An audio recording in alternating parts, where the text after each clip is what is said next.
నమస్తే. నేను సునీల్.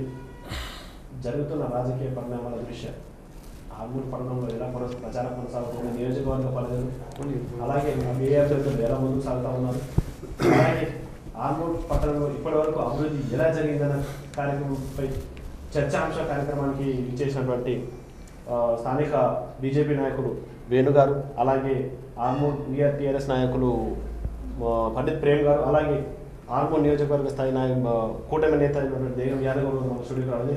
నమస్తే, ప్రత్యేక ధన్యవాదాలు మా స్టూడియోకి రావాలి. చెప్పండి ప్రేమ్ గారు, టీఆర్ఎస్ ప్రభుత్వం అధికారంలో ఉన్నప్పుడు ఎలాంటి అభివృద్ధి జరిగిందంటారు? టీఆర్ఎస్ పార్టీ మరి మన రాష్ట్రంలో గవర్నమెంట్ ఫామ్ అయిన తర్వాత ఆర్మూర్ నియోజకవర్గం కానీ ఆర్మూర్ పట్టణం కానీ కనీవిని ఎరగని రీతిలో మరి డెవలప్మెంట్ అయింది. అదేవిధంగా ఒక దిక్కు మరి సంక్షేమ పథకాలతో పాటు ఇంకో దిక్కు అభివృద్ధి ఫలాలను కూడా అందించిన ఏకైక ప్రభుత్వం మరి టీఆర్ఎస్ గవర్నమెంట్, సీఎం కేసీఆర్ గారు, స్థానిక ఎమ్మెల్యే జీవన్ రెడ్డి గారు సంక్షేమ పథకాలు అంటే కేంద్ర ప్రభుత్వం ద్వారా అందిన సంక్షేమ పథకాలు. ప్రేమ్ గారు మీరు చెప్పిన వరకే కేంద్ర ప్రభుత్వ పథకాలకు సంబంధించిన భారతీయ జనతా పార్టీ కేంద్ర ప్రభుత్వం నుంచి వచ్చిన డబ్బులతోని పథకాలు నిర్వహిస్తున్నారు. కానీ కేవలము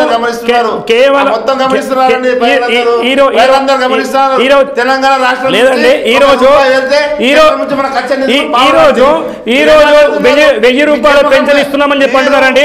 800 రూపాయలు ఢిల్లీ నుంచి మోడీ గారు పంపిస్తే మీరు 1000 రూపాయలు ఇస్తున్నారు. 200 రూపాయలు మాత్రమే కేసీఆర్ కలుపుతున్నాడు. దానికి డప్పు కొట్టుకుంటున్నారు, మేము ఇస్తున్నాం 1000 రూపాయలు అని చెప్పి. కేవలం 200 రూపాయలు కేసీఆర్ కలుపుతుండు, 800 రూపాయలు నరేంద్ర మోడీ కలుపుతారు. భారతీయ జనతా పార్టీ తరఫున పెన్షన్ ఇస్తున్నామండి. ఈ రోజు ఏ వర్గం అన్నా కానీ ఏదన్నా కానీ ఈ రోజు బియ్యం కానీ ఈ రోజు రేషన్ షాపులలో లేదండి. అవునండి, ఎందుకు ఆయన ప్రధానమంత్రి అండి, ప్రపంచం మొత్తం తిరుగుతుండో తెలంగాణ ప్రపంచం తిరుగుతుందండి. అవునండి, ప్రపంచం తిరుగుతుందండి.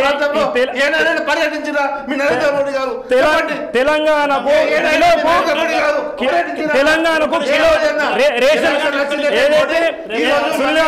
రేషన్ బియ్యం ఏదైతే వస్తున్నదో 29 రూపాయలు కేంద్ర ప్రభుత్వం రేషన్ బియ్యం కలుపుతుంది, కేవలం రూపాయి మాత్రమే రాష్ట్ర ప్రభుత్వం కలుపుతుంది.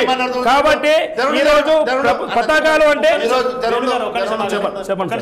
గతంలో ఇప్పుడు బీజేపీ తెలంగాణ ప్రభుత్వం అధికారం ఉన్నప్పుడు కాకుండా కాంగ్రెస్ మరియు టీడీపీ నేత హయాంలో కూడా ఆర్మూర్ ప్రాంతం అభివృద్ధి జరిగిందంటారు? ఉమ్మడి ఉన్నప్పుడు మరి అప్పుడున్న ముఖ్యమంత్రులు కూడా అప్పుడున్న బడ్జెట్ను బట్టి మరి అప్పుడు కూడా అభివృద్ధి అనేది జరిగింది. కాలానుగుణంగా మారుతూ ఉంది కాబట్టి అప్పటి బడ్జెట్ అప్పుడే, ఇప్పటి బడ్జెట్ ఇప్పుడే. మరి ఇప్పుడు కూడా అభివృద్ధి అని చెప్తున్నారు మరి మా పండిత్ ప్రేమ్ గారు. మరి ఇప్పుడు అభివృద్ధి దేంట్లో జరిగిందని చెప్పి ఆయన ఇచ్చిన హామీలు ఎవి నెరవేరినాయి. ఒక డబుల్ బెడ్రూమ్లు అని చెప్పి మరి కేసీఆర్ మోసం చేయడం జరిగింది. అన్ని చేస్తాము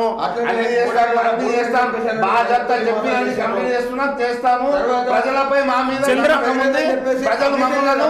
సునీల్ గారు చంద్రబాబు నాయుడు ముఖ్యమంత్రి ఉన్నప్పుడు చంద్రబాబు నాయుడు ముఖ్యమంత్రి ఉన్నాడు, అటల్జీ ప్రధానమంత్రి ఉండే, భారతీయ జనతా పార్టీ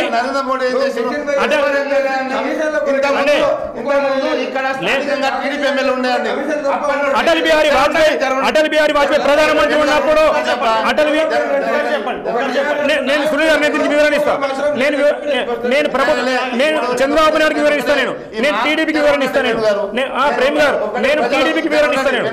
నేను ఒకటే ప్రజలతో చెప్పేది ఒకటే, ఈ మహాకూటమి మాయలో తెలంగాణ ప్రజలు పడే ప్రసక్తి లేదు. మీ మాయ కూటమిని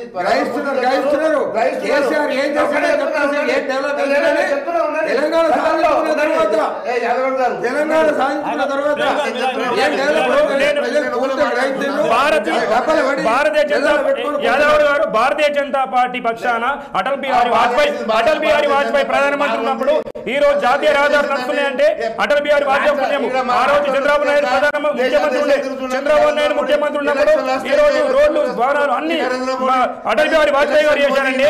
development Modi election Modi election వస్తే అవన్నీ ప్రజలు ఇస్తున్నారండి. మోడీ గారి ఆధారం చూసి మీ ముఖం ఉందా? నేను మోడీ గారి ఆధారం చూసి కేసీఆర్ భయపడి ముందస్తు ఎన్నికలు పెట్టారండి. కేసీఆర్ నేను ఓడిపోతామని చెప్పి తెలుసుకొని 9 నెలల ముందు గవర్నమెంట్ రద్దు చేయడం సిగ్గు చేయడండి. తెలంగాణ ప్రజలు 9 నెలల ముందు మోడీ భయంతోనే కేసీఆర్ 9 నెలల ముందు గవర్నమెంట్ రద్దు చేసిండు. ఆయన ఓడిపోతామని చెప్పిన భయం ఉన్నది. ఆయన తప్పకుండా ఇప్పుడు కూడా ఓడిపోతున్నాడు. మోడీ గారు ఇప్పుడు కూడా ఓడిపోతున్నారు. కేసీఆర్ గారు ఇప్పుడు కూడా ఓడిపోతున్నారు. ముందస్తు వెళ్ళినట్టున్నారు. ఇదే మోదీ గుజరాత్ సీఎం గా ఉన్నప్పుడు కూడా ముందస్తు వెళ్ళిన దక్కాలు ఉన్నాయండి. ఈయనకేం గుర్తు? అదే కాదండి, నేను ఒకటే చెప్తున్నా మీకు.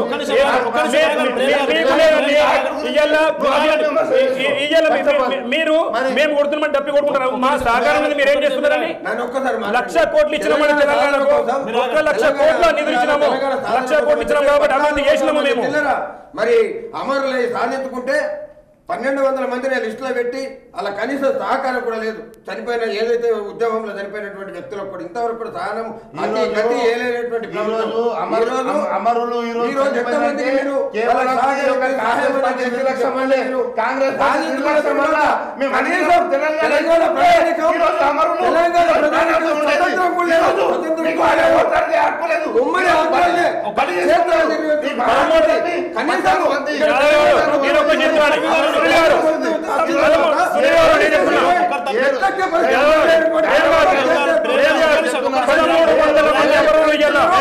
ప్రాణత్యాగం చేసిర్రు.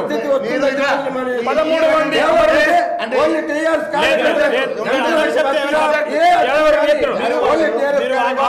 ప్రజలకు అర్థం కాదు. మీరు ఏం చెప్తున్నారన్న ప్రజలకు అర్థం కాదు. 1300 మంది తెలంగాణ బిడ్డలు ప్రాణత్యాగం చేస్తున్నారు. ఆ ప్రాణత్యాగం మీరు చేసే ఏదైతే ఉందో వివరణ అనేది ప్రజలకు అర్థమయ్యే విధంగా చెప్పండి. మీరు చేస్తున్నారు, మీరు ఏం చెప్తున్నారు అనే విషయాన్ని స్పష్టంగా ఒకరు చెప్పిన తర్వాత దాని వివరణ ఇంకొకరు ఖండించే ప్రయత్నం చేయండి. ఇప్పుడు అది చెప్పేది ప్రజల దిక్కు చూస్తూ పర్ఫెక్ట్ గా అర్థమయ్యే విధంగా చెప్పండి. మీరేం చెప్తున్నారు? ఏంటంటే తెలంగాణ సాధించుకున్న తర్వాత అందరి బతుకులు మారుతాయని చెప్పేసి మనం గ్రహించుకున్నాం. మరి తెలంగాణ సాధనలో కూడా దాదాపు 1,400 మంది అమరులైనరు. మనోళ్ళే ఎక్కడ చనిపోయినా పోయి తెలంగాణ కోసమే చనిపోయిందని చెప్పేసి మరి అలా దండేసి రావడం, అలా తెలంగాణ యోధులు అని చెప్పడం అన్ని పొగిడిన తర్వాత 1,200 మందిని ఐడెంటిఫై చేసి అలా ఎంతమందికి సాయం అందింది. తర్వాత తెలంగాణ రాష్ట్రం వచ్చిన తర్వాత స్వతంత్రంగా ఎదిగే పరిస్థితి మరి ఇక్కడ ఉందా? కనీసం టీఆర్ఎస్ ప్రభుత్వం వచ్చింది. ఒక్క నిమిషం పడిపోయినా ఇవాళ హైదరాబాద్లో ధర్నా చౌక్ అని ఉంది. ఎందుకుంది ధర్నా చౌక్? ఎవరైనా సమస్యలు ఉంటే ప్రభుత్వంకు విన్నవించేందుకు అక్కడ కూర్చోండి మనం మాట్లాడి మన సమస్యను పరిష్కరింపజేసుకోవడానికి ధర్నా చౌక్. ప్రభుత్వం అధికారంలోకి వచ్చిన తర్వాత కూడా ఉద్యోగ అవకాశం రాలేదా ఎవరైతే తెలంగాణ అమరులైన వారికి? ఈ రోజు దురదృష్టం. ఎందుకంటే ఈ యొక్క మహాకూటమి మాయాకూటమి లీడర్ ఏం చెప్తున్నాడు? 14 మంది అమరులైన ఎవరి వల్ల పోయింది? మీ యొక్క నిర్లక్ష్యం వల్ల, కాంగ్రెస్ పార్టీ నిర్లక్ష్యం వల్ల. కాంగ్రెస్ పార్టీ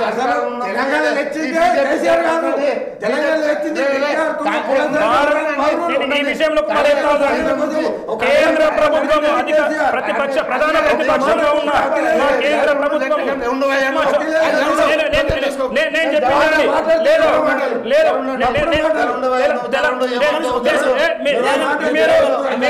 లేనిపోని మాటలు మాట్లాడుతున్నారు.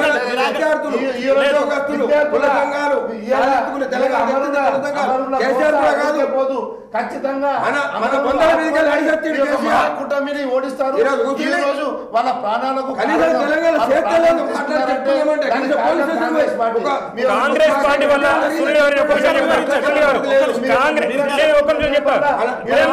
కాంగ్రెస్ పార్టీ విషయం ఈ రోజు మహాకూటమి ఏదైతే ఉందో నేను చెప్తా.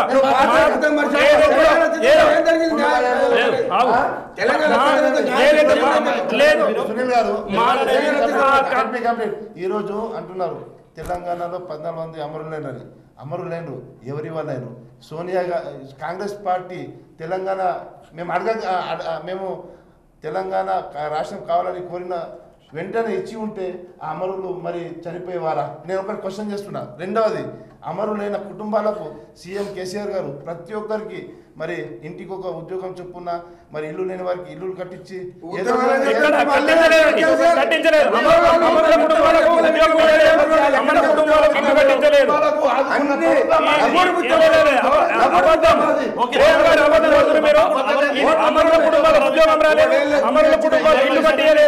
ఇది అందరూ తెలుసు.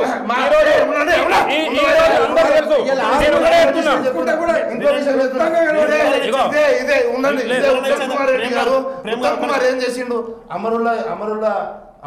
అమరుడైన శ్రీకాంత్ చారి వాళ్ళ తల్లికి మేము టికెట్ ఇస్తే మీ టీపీసీసీ ప్రెసిడెంట్ వారిపై పోటీ చేస్తారు. ఇదేనా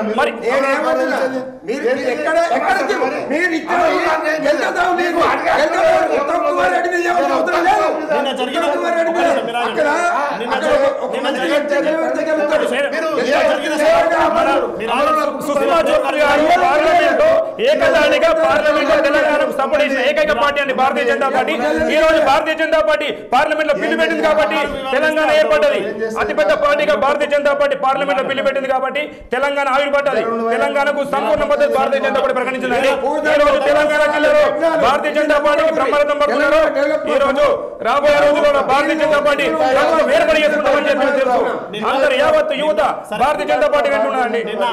నిన్న జిల్లా కేంద్రంలో జరిగినట్టు నరేంద్ర మోదీ సభలో 24 గంటల విద్యుత్ రావడం లేదని ఆ సభలో ప్రసంగించిన మాట వాస్తవమేనా? అవునండి, అభివృద్ధి కూడా జరుగుతుందని ప్రకటించాడు కదా తను. అభివృద్ధి జరగలేదు కాబట్టి మాట్లాడాడు ప్రధానమంత్రి గారు. ఎక్కడ జరిగిందండి? నిజామాబాద్ నడిబొడ్డున ఈరోజు వెళ్దామండి. ఇక్కడ నుంచి మనము ఎక్కడ రోడ్లు బాగున్నాయండి, ఎక్కడ డ్రైనేజీలు బాగున్నాయండి. ఈరోజు దావకర్లకు వెళ్దామండి. నిజామాబాద్లో గర్భవతులు ఆడవాళ్ళు ఆటోలలో ప్రసవం చేసే పరిస్థితి ఉన్నదండి. రోడ్లు అంత దారుణమైన రోడ్లు ఉన్నాయి, డ్రైనేజీలు ఉన్నాయి. ఎక్కడ బాగుందండి? ఏదంటే బంగారు తెలంగాణ 4 కుటుంబాలకే బంగారు తెలంగాణ వచ్చిందండి, 4గురికే బంగారు తెలంగాణ వచ్చింది. ఎక్కడ వచ్చిందండి బంగారు తెలంగాణ? చెప్పండి, ఎక్కడ వచ్చిందండి? చెప్పండి. దానికి మేము చర్చకు రెడీ ఉన్నాము. లేదు, అవునండి. రైతులకు ఈరోజు సునీల్ గారు నేను మాట్లాడతా, ఒక్క నిమిషం మీరు నాకు అవకాశం ఇచ్చారు, నేను మాట్లాడతా. నేను ప్రేమ్ గారు రేషన్ మేము 29 రూపాయలు మేము కలుపుతున్నామండి. రేషన్ 29 రూపాయలు మేము కలుపుతున్నాము. నువ్వు కేసీఆర్ ఒకటే రూపాయలు కలుపుతున్నాడు. మేము ఇలా అత్త సొమ్ము అన్నుదానం లెక్క ఇచ్చేది మేము, సోకులు చేసేది మీరు. ఏమని చెప్పారండి? అంగన్వాడీ స్కూల్ ఉన్నాయండి, ఆశా వర్కర్స్ ఉన్నాయి, అంగన్వాడీ స్కూల్ ఉన్నాయి. అంగన్వాడీ స్కూల్ ఎవరు ఇస్తున్నారండి? గుడ్లు ఎవరు ఇస్తున్నారు? బియ్యం ఎవరు ఇస్తారు? ఆహారం ఎవరు ఇస్తారు? ఈ రోజు కేంద్ర ప్రభుత్వం నుంచి ఇస్తున్నారు. తెలంగాణ నుంచి రూపాయి పంపిస్తే మీరు పావులు ఇస్తున్నారు. అవునండి, తెలంగాణ నుంచి మిగులు బడ్జెట్ అంటున్నావు సునీల్ గారు. తెలంగాణ మిగులు బడ్జెట్ అంటున్నావు. మీకు సోయలేదండి, మీకు సోయలేదు. 2 లక్షల రూపాయలు సునీల్ గారు 2 లక్షల రూపాయలు అప్పు చేసిందండి కేసీఆర్. ప్రతి తరం మీద 50,000 అప్పు ఉన్నది. 2 లక్షల రూపాయలు కేసీఆర్ అప్పు చేసిందని మిగులు బడ్జెట్ అంటూ అప్పు చేస్తారా? మిగులు బడ్జెట్ తెలంగాణ అప్పు చేస్తారు 2 లక్షల రూపాయలు. రాష్ట్ర ప్రభుత్వం ఏర్పడ్డ తర్వాత 6 లక్షల కోట్ల రూపాయలు ఇప్పటికీ ఖర్చు చేసినామని చెప్తున్నారు. ఆ 6 లక్షల కోట్ల రూపాయలతోని ఈ రాష్ట్రాన్ని సస్యశ్యామలం చేయొచ్చు. ఇంకా వేరే ముఖ్యమంత్రి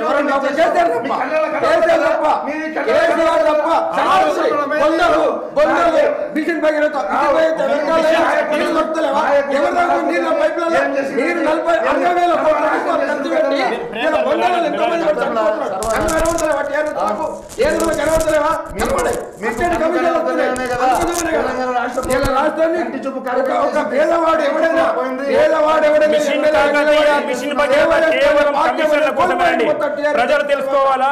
మిషన్ కాకతీయ, మిషన్ కాకతీయ కమిషన్ల కోసమే టీఆర్ఎస్ నాయకులు జేబులు నింపడానికి కార్యక్రమం అని చెప్పని యావత్తు ప్రజానీకానికి తెలుసు. కాబట్టి గమనిస్తున్నారు. ఏదైతే కూటమి ఉందో కూటమిలో ఎలాంటి కొట్లాటలు కాకుండా టికెట్ల పంపిణీ సక్రమంగా జరిగిందా? తప్పకుండా. ఎందుకని చెప్పాలన్నా, అనుకున్న ప్రకారమే మేము గిన్నె తీసుకుంటాం చాలా దాంట్లో ఏదైనా ఉంటుంది. ఒక దగ్గర మాకు గిన్నె కావాలి అడుగుతాం, అడిగిన దానికి సాధ్యం కాదు. తప్పకుండా ఈ టీఆర్ఎస్ను, ఈ అవినీతి పాలనను అంత ముందుంచాలంటే అందరూ కూటమిగా కావాల్సిన పరిస్థితి వచ్చింది. ఎందుకంటే ఉదాహరణకు తీసుకుంటున్నాం, ఇదే 6 నియోజకవర్గంలో టీఆర్ఎస్ వచ్చిన తర్వాత ఇదే పండిత్ ప్రేమ చెప్పాను. ఎందుకంటే తిను కూడా కాంగ్రెస్ నుండి దీంట్లోకి వచ్చినోడే, మార్చినోడే. అప్పుడు ఉన్నప్పుడు బాధలు వేరు ఉంటాయి. ఇప్పుడు వచ్చిన తర్వాత అది మంచిగా అనిపిస్తుంది పండిత్ ప్రేమకు, తప్పట్టుకోవద్దు. వచ్చిన తర్వాత మేమందరం స్వేచ్ఛగా తిరిగినాం. కాంగ్రెస్ పాలన కానీ టీడీపీ పాలన కానీ ప్రజలందరూ కూడా గమనిస్తున్నారు. కనీసం ఒక అన్యాయం జరిగిందని పోలీస్ స్టేషన్ పోయే పరిస్థితి కూడా లేదు. పోలీసుల ద్వారా కూడా మీరు టీఆర్ఎస్లో ఎప్పుడు చేర్చుకున్నాడు, రంబానుడు, మా దాంట్లో ఉండు, ఇంకో పార్టీ ఉండద్దు అనే తప్ప. ఎందుకంటే డెవలప్ ప్రతిపక్షం అనేది ఉండాలి, పాలకపక్షం ఉండాలి. ప్రతిపక్షం ఎంత గట్టిగా ఉంటే శాసనసభలు కావచ్చు, గ్రామ పంచాయతీలు కావచ్చు, ప్రతి దగ్గర అడిగితే దానికి మనం అడిగేవాడు ఉంటే చేసేవాడు కరెక్ట్ చేస్తాడు. ఇక్కడ అడిగేవాడినే లేకుండా వేసేసినప్పుడు చేసేవాడు ఇక్కడ ఉంటాడు. పోలీస్ స్టేషన్ పోయి ఒక పిటిషన్ ఇద్దామన్నా ఇచ్చే పరిస్థితి. ఒకవేళ పిటిషన్ ఇచ్చినా వెంటనే ఎమ్మెల్యేలు ఇంకెవరో టీఆర్ఎస్ నాయకులు ఫోన్ చేస్తే వాళ్ళ మాటలు వినాలా, వాళ్ళు పనిచేయాలి. వేరే వ్యక్తికి ఎవ్వడికి కూడా అన్యాయం జరిగింది తప్ప అది ఒక సత్యం. రవి హత్య జరిగిన తర్వాత నట్టనడి బొడ్డు మీద ఎక్కడ అంబేద్కర్ చౌరస్తాలో అప్పుడు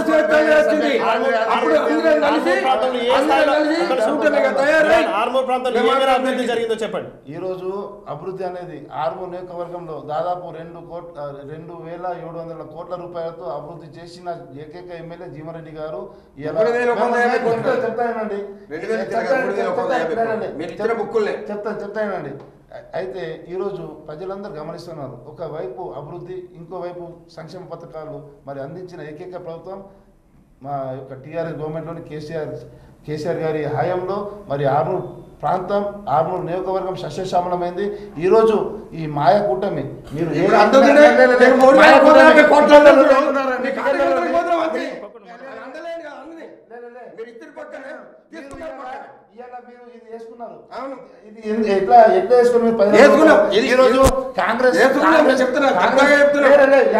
ఉండండి. ఈ కాంగ్రెస్ వ్యతిరేక విధానాలకు పుట్టిన పార్టీ ఈ రోజు ఆ పార్టీతో కాంగ్రెస్ కాదు, వ్యతిరేక కాదు, అవినీతి జరుగుతున్నది, అక్రమాలు జరుగుతున్నాయి. కాంగ్రెస్ ఈ రోజు టీఆర్ఎస్ ఎక్కడైతే అవినీతి అన్యాయం జరుగుతుంది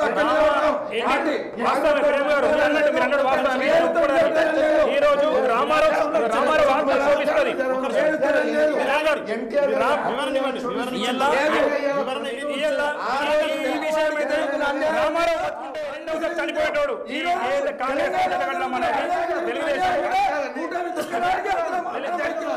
రామారావు పట్టుకుంటే రెండవసారి చనిపోయాడు. రామారావు ఆత్మ శోభిస్తుంది. మేము తెలుగుదేశం పార్టీకి తెలంగాణలో పుట్టగతులు లేవు. తెలుగుదేశం పార్టీకి తెలంగాణలో పుట్టగతులు లేవు. రామారావు బతుకుంటే తెలంగాణలో మళ్ళీ ఒకసారి చనిపోయే వ్యక్తి. రామారావు బతుకుంటే మళ్ళీ ఒకసారి చనిపోతుండని ఈ రోజు కాంగ్రెస్ పార్టీ జరగడం న్యాయం కాదు. కాంగ్రెస్ కు వ్యతిరేకంగానే తెలుగుదేశం స్థాపించారు. అటువంటి రామారావు మీరు ఎట్లా ఆడతారండి?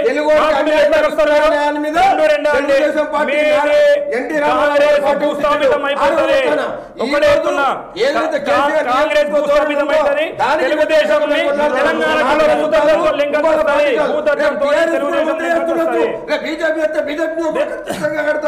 మీకు ఎక్కడ అన్యాయం జరుగుతుండే, ఎక్కడ అవినీతి జరుగుతుండే? తెలంగాణ జిల్లాలో టీడీపీ లేదండి.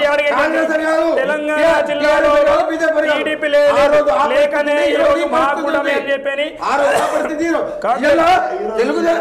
తెలుగుదేశం పార్టీతో కేసీఆర్ కూడా కలిసి 2009 మర్చిపోకండి.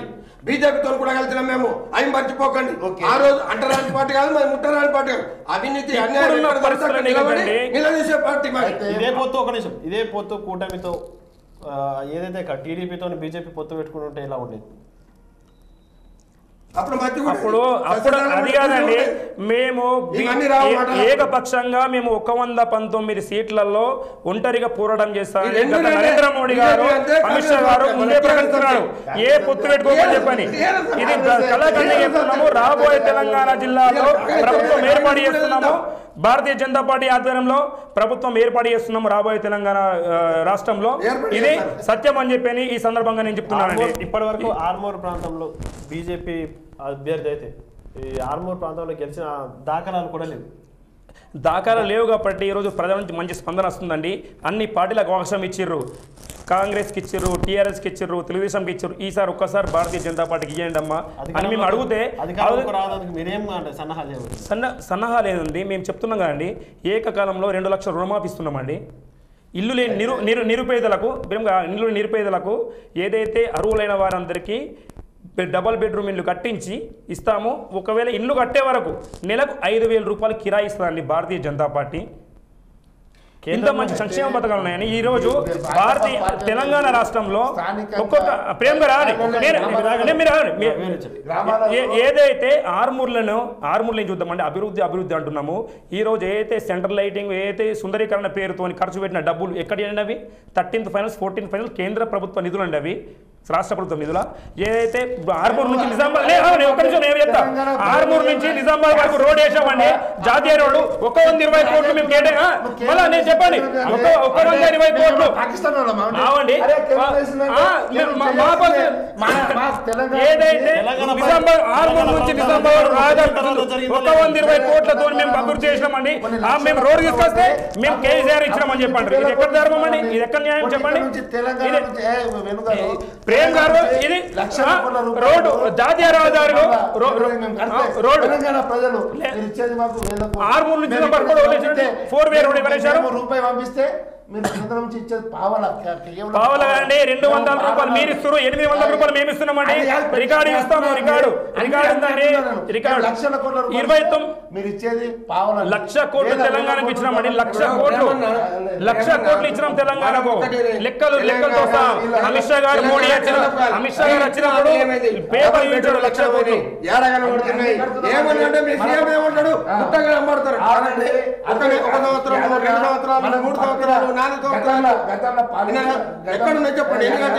గతంలో పాలించిన కాంగ్రెస్ పార్టీ తెలుగుదేశం పార్టీ 60 సంవత్సరాలు పాలించిన శని ఇది. ఈ శని ఏకంగా 4 సంవత్సరాలు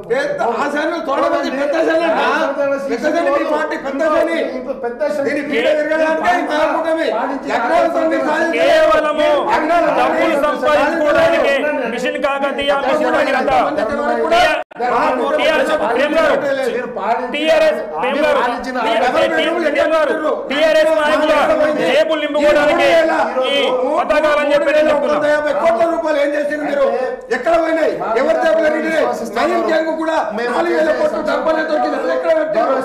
మీ నాయకులు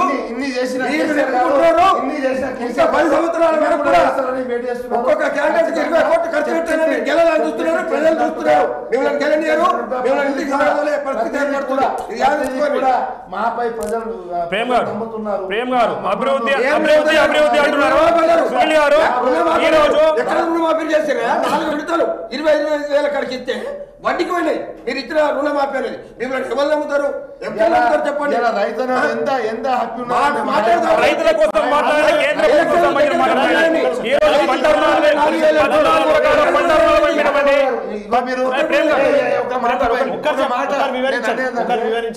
మీరు క్లారిటీగా మాట్లాడండి. గాయగా ప్రజలు గమనిస్తున్నారు. నాకు ఒక అవకాశం రైతుల విషయం 2 నిమిషాలు మాట్లాడు. రైతుల విషయం తీసుకుంటే 2 నిమిషం ఒక్క నిమిషం ప్రేమ్ గారు ఒక్క నిమిషం రైతుల గురించి తీసిన రైతుల గురించి 1 నిమిషం మాట్లాడతా. తర్వాత మీరు చెప్పండి. నేను 1 నిమిషం మాట్లాడాక ఈ రోజు రైతుల గురించి ఏం చేసినావు అని చెప్పిన ప్రేమ్ గారు అనడంలో దాన్ని నేను చెప్తున్నానండి. ఈ రోజు కేంద్ర ప్రభుత్వం నరేంద్ర మోడీ గారు రుణాల విషయంలో రైతులకు పంట దిగుబడి కోసము పంటలకు ఏదైతే అత్యధిక సంపాదన కోసము ఇవాళ 14 రకాల పంటలకండి ఇవాళ మేము ఇచ్చినాము. మద్దతు ధర ఇచ్చినామండి 14 రకాల పంటలకు. ఈరోజు వరికే కానీ మొక్కజొన్నకే కానీ కుంటాలకు 200 రూపాయలు ఇచ్చినామండి. కుంటాలు 200 రూపాయలు ఇస్తే 14 రకాల పంటలకు ప్రజలు బ్రహ్మరథం పడుతున్నారండి. ఈరోజు ఏదైతే 200 రూపాయలు కుంటాలకు ఇచ్చినామో ఏదైతే 1 ఎకరంకు 6,000 రూపాయలు అవుతాయండి. అసుండి 14 రకాలండి నువ్వులు మొక్కలు అన్ని రకాలకు మేము రైతులకు ఎంత ఇస్తున్నామో కేంద్ర ప్రభుత్వం చేస్తున్నది. ఈరోజు మీరు ఏం చేశారండి? ఖమ్మంలో రైతులు మద్దతు ధర ప్రకటిస్తే మీరు కేసీఆర్ గవర్నమెంట్ రైతులను జైల్లో పెట్టింది. సంఖ్యలతో ఉండకపోయింది. రైతులకు ఎంత నష్టం చేశారని చెప్పండి. మద్దతు ధర కొంచెం లోడ్ ఎక్కితే రైతుల విషయంలో భారతీయ జనతా పార్టీ స్పష్టంగా చేస్తుందని రైతుల కోసము ఈ రోజు 1 ఎకరానికి 1 బోర్ ఇస్తున్నామండి. ఈ రోజు మేనిఫెస్టోలో 1 ఎకరానికి 1 బోర్ ఫ్రీ ఇస్తున్నామండి. ఈ రోజు ఎన్ని పంటలకు మద్దతు ధర ఇవ్వడం జరిగిందండి. ఈరోజు తెలంగాణలో స్పెషల్లీ ఆర్మూర్ నియోజకవర్గం కానీ ఆర్మూర్ డివిజన్లో ఎంత సంతోషంగా ఉన్నారంటే రైతుల విషయంలో నేను 2 విషయాలు చెప్తున్నాను. ఈరోజు ఇదే ఆర్మూర్లో గత కాంగ్రెస్ హయాంలో రైతులకు ఎర్రజొన్న విషయం కలిసి వస్తే ఎర్రజొన్న బకాయిలు ఇప్పిమని చెప్తే వారి గుండెల్లో మరి బుల్లెట్లు దించిన ఘనత కాంగ్రెస్ పార్టీది. ఉండండి లెట్ మీ కంప్లీట్. అదే కాంగ్రెస్ హయాంలో మరి ఈరోజు మరి ఆ రోజు మరి బుల్లెట్లు దించారు. ఈ తెలుగుదేశం పార్టీ హయాంలో మరి రైతులపై మరి ఎక్కడంటే హైదరాబాద్లో నడి బొడ్డున మరి గుర్రాలతో తొక్కించి రైతులపై బుల్లెట్లు కాల్చారు.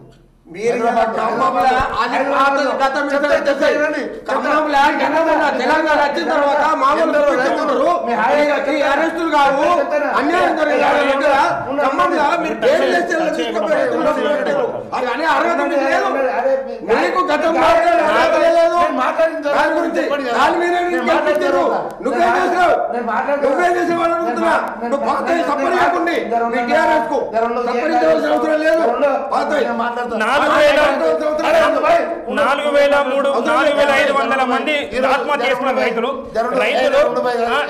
ప్రేమ్ గారు రైతుల విషయం నేను చెప్తున్నాను. ఒకటి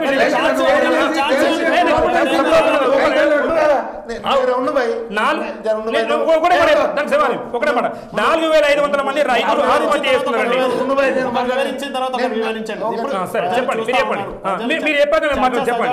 ప్రయత్నం చేయండి. ఇప్పుడు చర్చ ఒకరి మించి ఒకరి తర్వాత ఒక సమాధానం. నేను ఒక ప్రశ్న పండిత్ ప్రేమ్ గారిని, కేంద్ర ప్రభుత్వం 771 కోట్ల రూపాయలు ఇన్పుట్ సబ్సిడీ కింద ఇచ్చాడు. దానికోసం జాతీయ రాజధాని దిగ్బంధం చేసి ఇక్కడ రైతాంగం అందరిపై కూర్చున్నారు. ఆ 791 కోట్ల రూపాయలు ఎక్కడ పెట్టారు?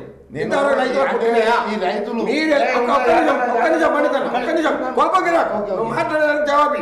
ఎందుకంటే నువ్వు ఇక్కడ ప్రజాప్రతినిధిగా ఉన్నావు, పాలక పక్షంలో ఉన్నావు. నువ్వు చెప్పవలసిన బాధ్యత నీది, అడగవలసిన బాధ్యత మాది.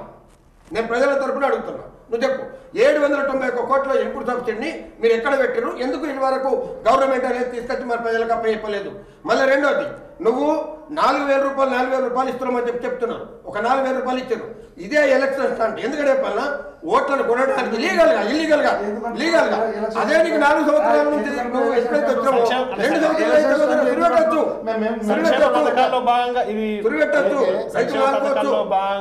మళ్ళా ఒక 5 ఎకరాల అంతకేయాల. ఇవాళ 100 ఎకరాలు ఉన్నాడు కూడా 5,000 రూపాయలు 4,000 రూపాయల బ్యాంక్ లో పడితే ఎవరు నష్టపోతున్నాడు?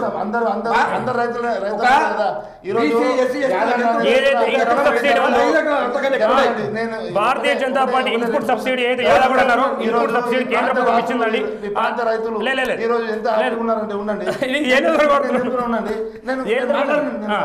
మీరు చెప్పిందని మీ సమానం చెప్తాను ఉంది. ఈ రోజు బషీర్బాగ్ కాల్పులు కానివ్వండి, ఆర్మూలో జరిగిన కాల్పులు మరి రైతు గుండెల్లోనే ఉన్నాయి ఆ బుల్లెట్లు.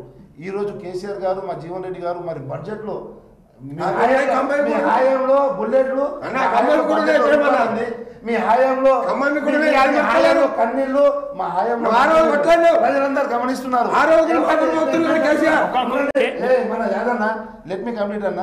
నేను రెండే విషయాలు చెప్తున్నా. ఈ రోజు ఎర్రజొన్న బకాయిలను మరి 13 కోట్ల రూపాయలను ఇప్పించిన ఘనత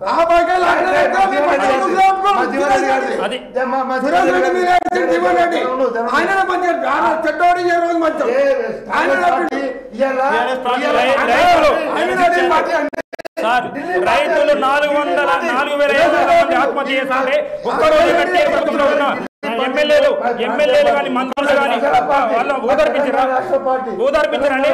రైతులు స్వయాన అది కూడా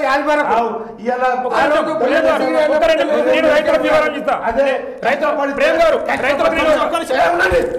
నేను ఒక్క నిమిషం నేను ఇస్తా.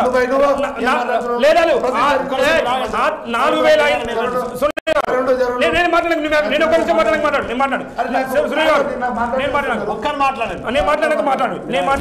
నేను ఒక్క విషయం చెప్తున్నానండి. 4,500 మంది రైతులు ఆత్మహత్యలు చేసుకున్నారండి. తెలంగాణ ఏర్పడ్డ ఎందుకు ఇస్తున్నారండి? వాళ్ళకి ఏం అవసరం అండి చెప్పండి. ఈరోజు ముఖ్యమంత్రి ప్రాతినిధ్యం వహిస్తున్న గజ్వేల్లో 300 మంది రైతులు ఆత్మహత్య చేసుకున్నారండి. రికార్డు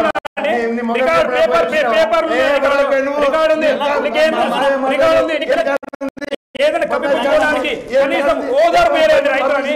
ఎందుకంటే అందుకోసమే ప్రధానమంత్రి రైతులు సుఖంతో లేరు అని చెప్పాను మీటింగ్ లో. ఎందుకు లేరని మద్దతు ధర ప్రకటించినాము. 14 రకాల మద్దతు ధర ప్రకటించినాము. రికార్డు ఉందండి మాకు. రికార్డు ఉంది మాకు. చనిపోయిన రికార్డు ఉంది మాకు. కనీసం వాళ్ళకు ఎక్స్గ్రేషియా ప్రకటించలేదు.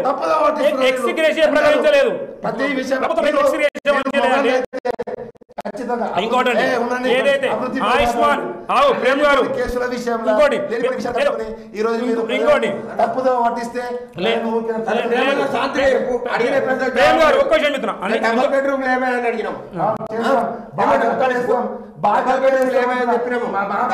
లేదండి ప్రేమ్ గారు నేను ఒక్కడే అడుగుతున్నాను యాదన్న సునీల్ గారు యాదన్న ప్రేమ్ గారు ఒకటే ప్రేమ్ గారు ఒకటే గొర్రెలు గారన్న ప్రేమన్న తెలంగాణ ప్రజలు గొర్రెలు గారే చూస్తున్నారు. కేసీఆర్ ను సాగదంపేనో టైం దగ్గరకు వచ్చింది ఆయన తోడుకుని అంటారు కదా కిలోమీటర్ ఆ కిలోమీటర్ లోపల తోడుకొడతాడు కేసీఆర్ ను. చివరిగా ఆర్మూర్ ప్రాంతంలో జగజ్జేతగా ఎవరు నిలవబోతా ఉన్నారు? 100% జీవన్ రెడ్డి గారు 60,000 పైచొక్క మెజార్టీతో గెలుస్తున్నారు. బ్రహ్మరథంగా వినయ్ కుమార్ రెడ్డి గెలుస్తున్నారు. ఈసారి కమలం వికసిస్తుంది. ఈ రోజు భారతీయ జనతా పార్టీ ఆర్మూర్ అసెంబ్లీలో కమలం వికసిస్తుంది. వినయ్ కుమార్ రెడ్డి గారు గెలుస్తున్నారని చెప్పి ఈ సందర్భంగా చెప్తున్నారు. యావత్తు యువత భారతీయ జనతా పార్టీ ఆకులంతా ఘన విజయం సాధిస్తుంది. ఒక నిమిషం అండి. గతంలో మీ నాయకురాలు అన్నపూర్ణమ్మ మన ఆర్మూర్ ప్రాంతాన్ని తప్పకుండా 10 సంవత్సరాలు పెద్దమ్మ ఎవరు అన్నపూర్ణమ్మ 10 సంవత్సరాలు పాలించింది. ఇప్పుడు చిన్నమ్మ వచ్చింది ఎవరు లలితమ్మ గత 4 సంవత్సరాలు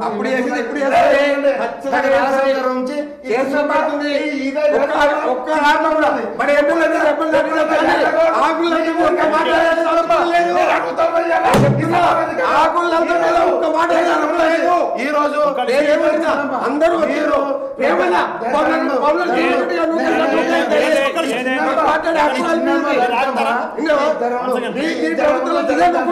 ఈ చిన్న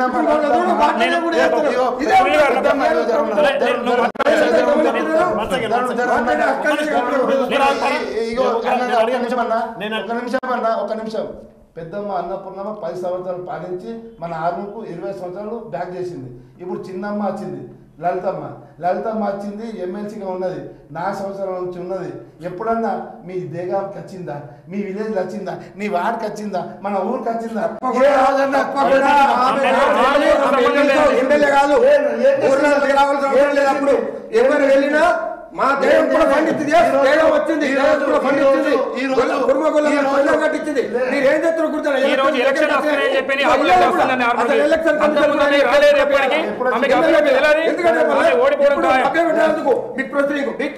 ఎన్ని సంఘాలు కట్టిందా ఇప్పుడు చూపెట్టుకోవాలి ఇలా చూపెట్టిండ్రు మీ బుక్ చెప్పాలి చూపెట్టి 2,000 కోట్లని